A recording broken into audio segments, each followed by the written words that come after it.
Dans cette vidéo, nous allons reprendre les notions de prime d'émission et de droit préférentiel de souscription et nous allons les évoquer dans le cadre d'un exercice. L'exercice est le suivant, il s'agit de l'hôtel Beau Rivage qui possède un capital composé de 10 000 actions de 100 euros de valeur nominale et dont la valeur mathématique est de 150 euros. Cette valeur mathématique est obtenue grâce à une évaluation basée sur l'actif net comptable. L'établissement ayant besoin de lever des fonds à hauteur de 600 000 euros pour financer un investissement, il réfléchit aux trois hypothèses suivantes. Hypothèse A, il souhaite émettre 6 000 actions à leur valeur nominale, c'est-à-dire à 100 euros. Hypothèse B, il souhaite émettre 5 000 actions à 120 euros. Et dans l'hypothèse C, il émettra 4 000 actions à leur valeur mathématique, c'est-à-dire 150 euros. Nous allons voir, selon les hypothèses retenues, que les implications diffèrent. Analysons les trois hypothèses. Dans les trois hypothèses, nous partons d'un actif net initial de 1 500 000 et nous ajoutons une augmentation de capital de 600 000 euros. L'actif net final restera identique, il sera de 2 100 000. En revanche, le nombre d'actions créées après l'augmentation de capital va différer. Dans l'hypothèse A, il y aura 16 000 actions, c'est-à-dire 10 000 actions existantes plus 6 000 actions nouvelles. Dans l'hypothèse B, nous aurons 15 000 actions, c'est-à-dire 10 000 actions existantes plus 5 000 actions nouvelles. On rappelle que ces actions sont émises à 120 euros. Et dans l'hypothèse C, nous obtenons un total de 14 000 actions, c'est-à-dire 10 000 actions existantes plus 4 000 actions émises à 150. La valeur de l'action après l'augmentation de capital sera, dans l'hypothèse A, de 131,25. Comment obtenons-nous les 131,25 ? Eh bien, nous divisons 2 100 000 par le nombre d'actions existant à la suite de l'augmentation de capital, c'est-à-dire 16 000. Dans l'hypothèse B, nous obtenons une valeur de 140.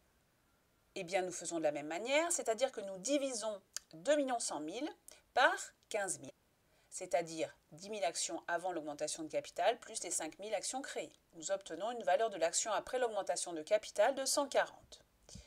Dans l'hypothèse C, nous obtenons une valeur de l'action à la suite de l'augmentation de capital de 150 en divisant 2 100 000 par 14 000.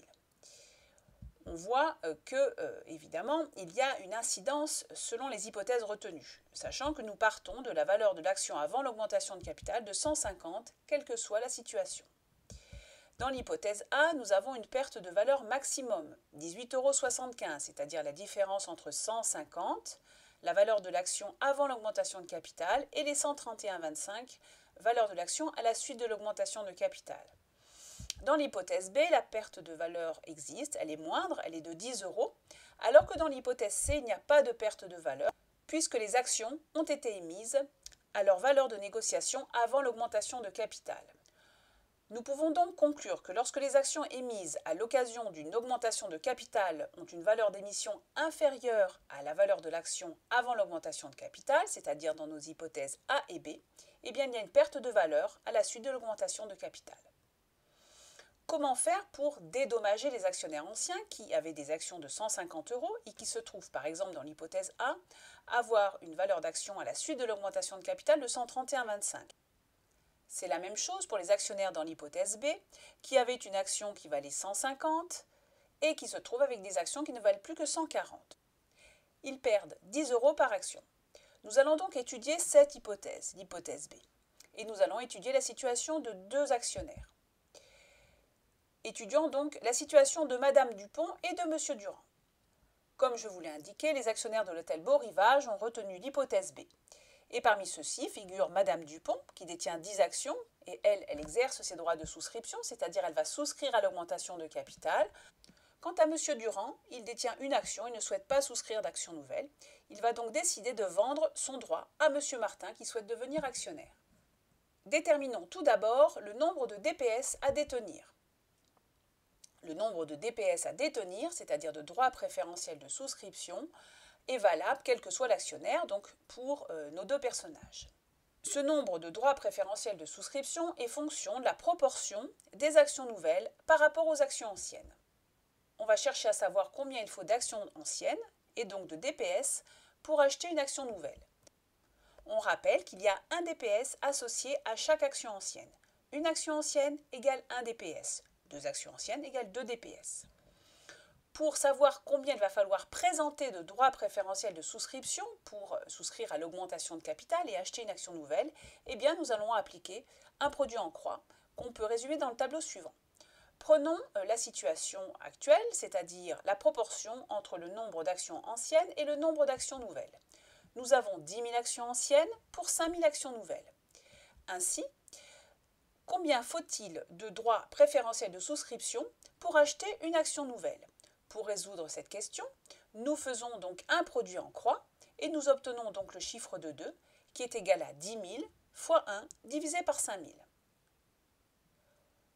Nous concluons donc que nos deux personnages auront besoin de 2 DPS pour souscrire à une action nouvelle. Prenons la situation de Madame Dupont. Madame Dupont sait qu'il faut 2 DPS et donner 120 € pour acheter une action qui vaut 140. On peut donc écrire 2 DPS plus 120 égale 140. On rappelle que 140 correspond à la valeur de l'action à la suite de l'augmentation de capital. Donc, nous concluons, en résolvant cette équation, qu'un DPS vaut 10 €. Madame Dupont, qui avait donc 10 actions, avait donc également 10 DPS valant 10 €. Elle a une perte de valeur de son portefeuille potentiel de 10 actions, fois la valeur de l'action avant moins la valeur de l'action après, c'est-à-dire une perte de valeur de 100 €. Néanmoins, avec ces 10 actions, elle a le droit d'acheter 5 actions nouvelles, à 120 € au lieu de 140. Elle gagne donc 5 fois 20 égale 100 €. Elle a bien récupéré la perte de valeur de son portefeuille initial. Abordons maintenant la situation de M. Durand. On rappelle que M. Durand a une seule action et qu'il ne souhaite pas souscrire à l'augmentation de capital. On sait que le droit de souscription va lui permettre de compenser la perte de valeur de l'action à la suite de l'augmentation de capital. On peut donc écrire DPS égale valeur de l'action avant l'augmentation de capital moins la valeur de l'action après l'augmentation de capital. Donc, le DPS sera égal à la différence entre 150, valeur de l'action avant l'augmentation de capital, et 140, la valeur de l'action à la suite de l'augmentation de capital.